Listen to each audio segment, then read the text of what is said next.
Okay, this is what happened. My iPad here was plugged into the top of my iHome charger port, if you can see. And when I took off my iPad, it actually broke the port. And part of the port is in the bottom of my iPad. So I've got to figure out how to get it out of there and without damaging the iPad.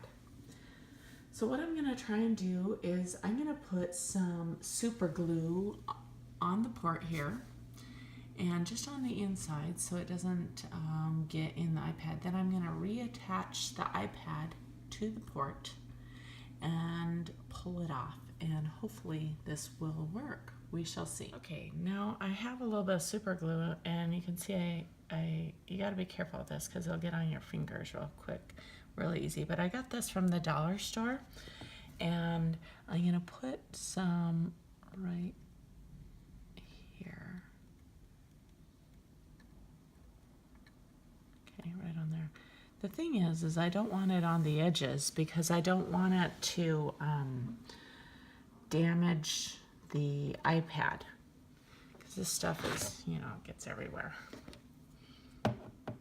I'm going to take a Q-tip and just make sure it's only on the thing, and hopefully I got enough. We shall see. So then what I'm going to do is I'm going to pull off my iPad cover even because this has to be exact. I'm going to stick this on here. Okay, I'm going to stick it on there. Then I'm going to wait for 5 minutes and pull it off. All right, so it's been a little longer than 5 minutes. Hopefully the glue has bonded to the port. I'm going to lift it off and hopefully this works. It works. See, it's there. It's there.